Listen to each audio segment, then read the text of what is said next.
Ragazzi della serie Chi non muore si rivede, indovinate un po' chi è tornato?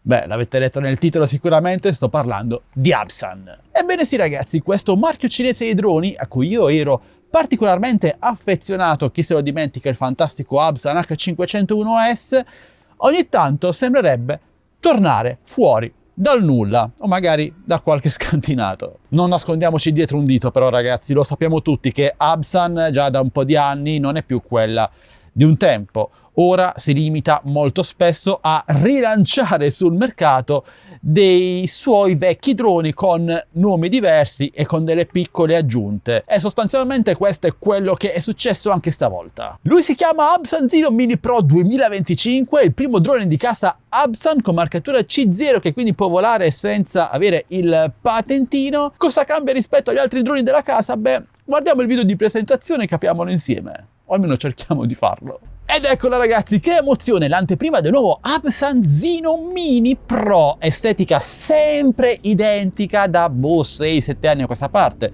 non spendono più nemmeno soldi nel rinnovarla, sensore che è uguale al passato, non lo so, è impossibile dirlo da queste immagini, video 4K come sempre, radiocomando uguale al passato come sempre, trasmissione radio fino ai 12 km di distanza, non so se questa è diversa, potrebbe.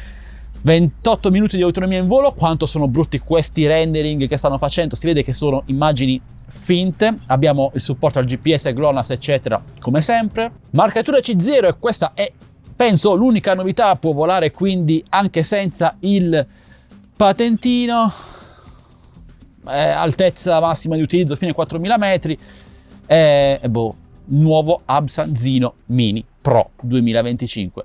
Ragazzi, a me sembra sinceramente l'ennesima operazione di riciclo della casa cinese, potrei sbagliarmi, io già in tempi non sospetti vi dissi con un video dedicato che secondo me questo marchio ormai, come si dice qui, è andato ai pesci, quindi dubito di provare questo drone perché sostanzialmente, ve l'ho detto, cambia davvero poco rispetto ai modelli precedenti, oggi sul mercato c'è assolutamente di meglio, però felice di essere smentito. Comunque in passato sono stato già abbastanza bacchettato perché ho osato parlare in modi non entusiastici di Absan, quindi ragazzi, passo la palla a voi, ditemi cosa ne pensate con un commento, sono curioso di conoscere la vostra opinione. Comprereste questo drone? Non conosco il prezzo, se avete maggiori informazioni fatemelo sapere ovviamente, condividete questa notizia a tutti i vostri amici, iscrivetevi al canale, un bel like per supportarmi e alla prossima, sempre qui su Addicted to Tech.